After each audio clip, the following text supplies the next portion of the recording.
Hello viewers, welcome to my channel. I'm Hasham Ali Khan. Already 14 problems I have completed till now on ratio analysis, in which so many main problems, short problems I have explained, and also I have given the theory videos on ratio analysis. Now, there are three types of problems in ratio analysis. The first type of problems where specifically it will ask you to calculate particular ratios. Example, calculate the current ratio, quick ratio, gross profit ratio, stock turnover ratio. Specifically it will ask. The only thing you have to remember the formula, substitute the values and get the answer. Straightforward problem. The second type of problems are those problems where it will not ask you specific problem, but it will give you one of the classification. Example, it will ask you to assess the liquidity and profitability, or it will ask you to check the solvency. So you must remember what are the formulas that comes under liquidity, that comes under solvency, and give the interpretation of the company. This is the second type of problems. The third and last type of problems are reverse back problems. In this reverse back problems, the ratios are given. We have to use the ratios and prepare the financial statements. That means preparing the income statement and preparing the balance sheet. These are the reverse back. So this 15th problem is a reverse back problem. Few more problems are there. That will be the end of the chapter, ratio analysis. Now I am going to start the 15th problem. So before starting the problem, I expect my viewers to have a printout of the problems which I have given in the link under my description. Always keep it ready. Take the screenshot of the solution of 15th problem, then I'll explain.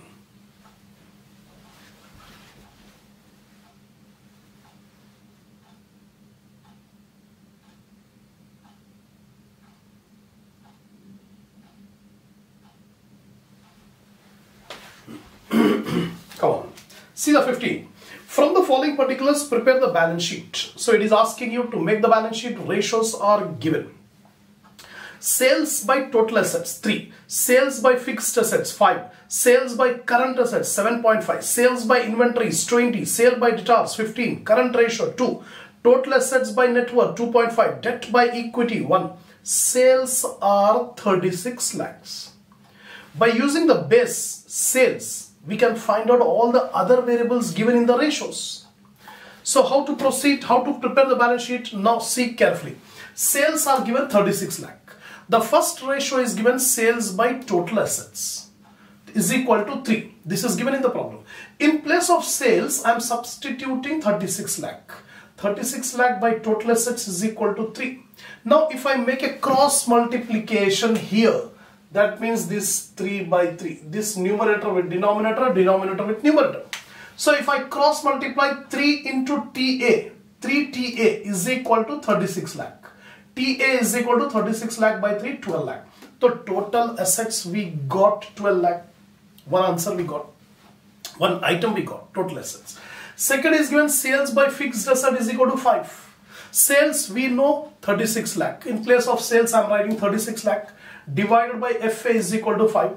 Now again I make a cross multiplication like this. Then 5 FA, 5 into FA, 5 FA is equal to 36 lakh. FA is equal to 36 lakh by 5, 7 lakh 20,000. We got the total assets, we got the fixed assets. Now third ratio given in the problem, sales by current assets is equal to 7.5. So 36 lakh divided by CA is equal to 7.5. Again I make a cross multiplication like this. So 7.5 CA is equal to 36 lakh.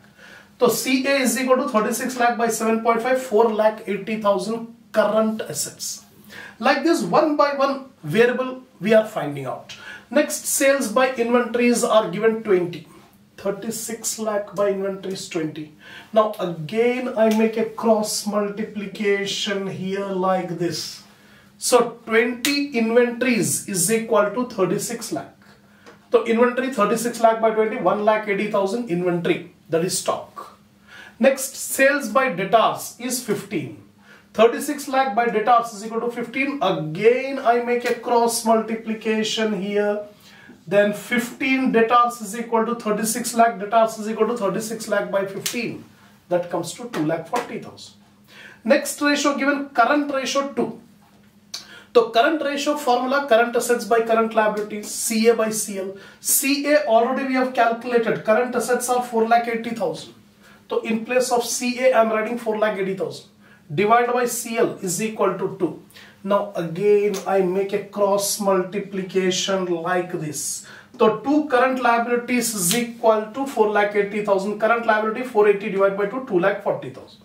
So we got the current liability. Next item given, total assets by net worth is equal to 2.5. Total assets already we have calculated here, 12 lakh. So in place of total assets 12 lakh divided by net worth is equal to 2.5. Now again I make a cross multiplication here. So 2.5 net worth is equal to 12 lakh. Net worth is equal to 12 lakh divided by 2.5, 4,80,000 net worth. Last and final ratio given is debt by equity is equal to 1. Now, debt we don't have. Equity also we don't have. We have net worth. Actually, net worth means shareholders fund.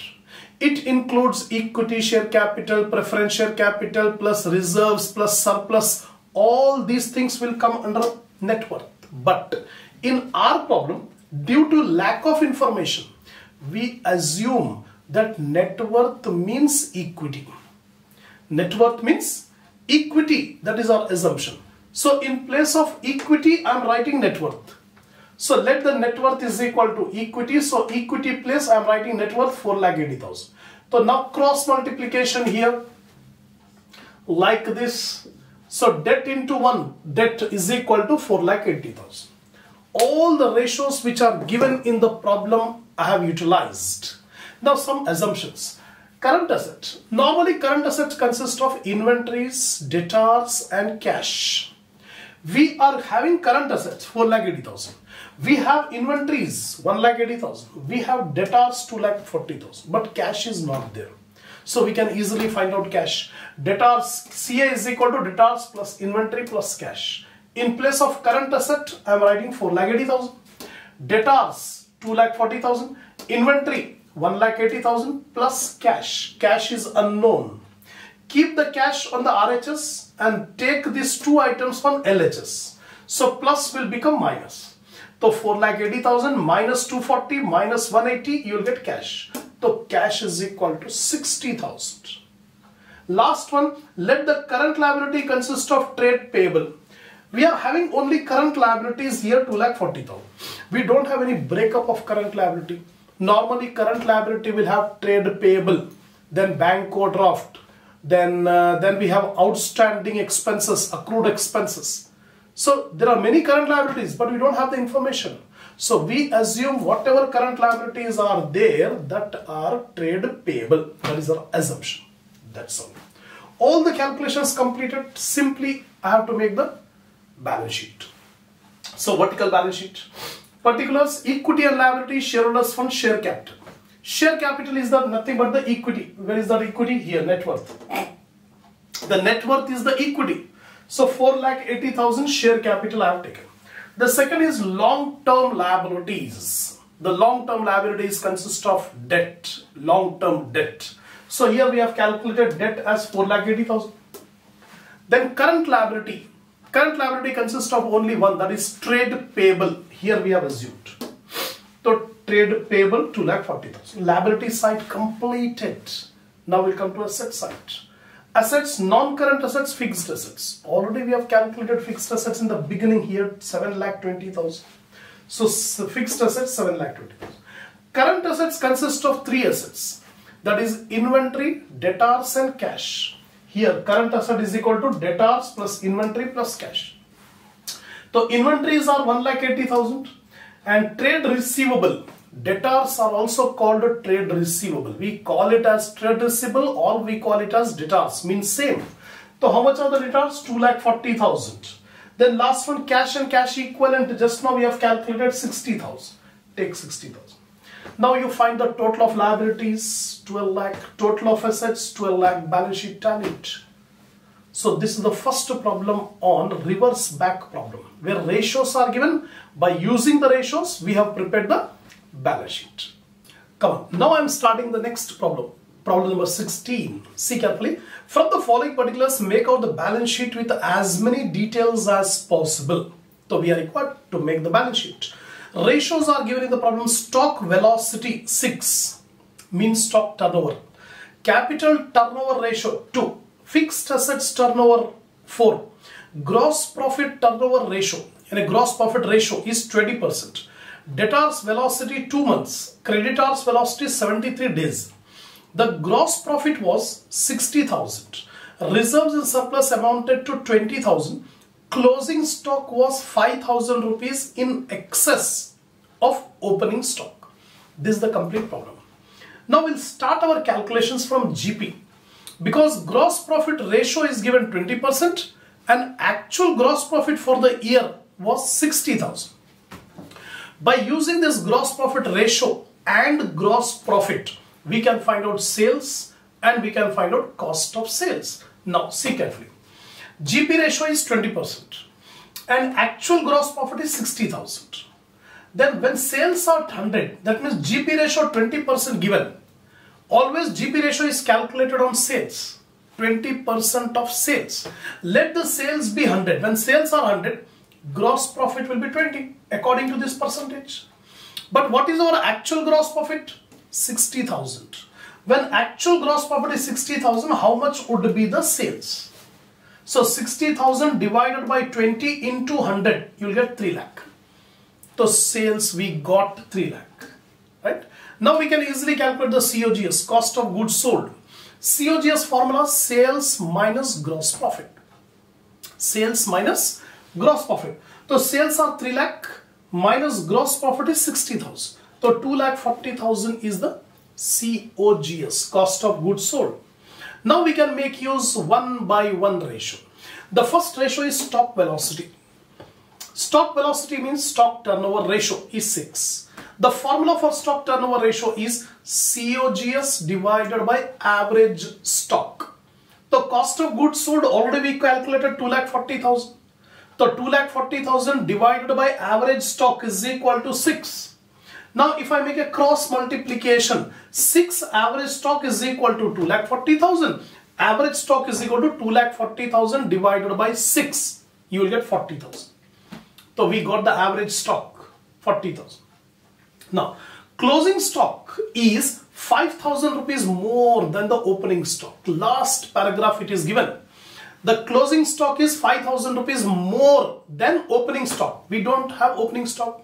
Suppose let the opening stock be X. The closing stock will be X plus 5,000. Right? Now average stock, the formula for average stock is opening stock plus closing stock divided by 2. So average stock 40,000. Opening stock just now we have supposed X and closing stock is X plus 5,000 divided by 2. So 40,000 X plus X 2X plus 5,000 divided by 2. Now cross multiply 2X plus 5,000 is equal to 80,000 and 2X is equal to 80,000. This plus 5,000 will become minus 5,000. So 2X is equal to 75,000. X is equal to 75,000 by 2. 37,500. Now we got the value of X. X is nothing but opening stock. So opening stock we got 37,500 and it is given that closing stock is 5,000 rupees more than opening stock. So we add up 37,500 plus 5,000. 42,500 is the closing stock. This we require for our balance sheet. Next ratio. Capital turnover ratio.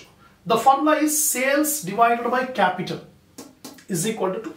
Sales already we got it 3 lakh. So 3 lakh divided by capital is equal to 2. Cross multiply 2 capital 3 lakh. Capital is equal to 3 lakh by 2. 1,50,000 capital. Then fixed assets turnover ratio. The formula is sales by fixed asset is equal to 4. So sales are 3 lakh. So 3 lakh by FA is equal to 4. 4 FA 3 lakh. FA is equal to 3 lakh by 4. 75,000. So fixed asset we got 75,000. Next comes debtors velocity is 2 months. The debtors velocity is given in months, but we want in times. So how many months are there in a year? 12 months. So 12 divided by 2, 6 times. So debtors turnover ratio 6 times in a year. Every 2 months there is a debtors turnover. So net credit sales divided by average debtors. This is the formula for debtors turnover ratio. Now due to lack of information, instead of net credit sales, we take only sales. And instead of average debtors, we take closing debtors. Because average debtors we can get when opening and closing both are given. We don't have opening, so we take debtors. So sales are 3 lakh divided by debtors is equal to 6. Now cross multiply. 6 debtors 3 lakh by 6, 50,000. So we got the debtors. The next ratio given in the problem is creditors velocity 73 days. But we want times. So how many days are there in a year? 365. So 365 divided by 73, you will get 5 times.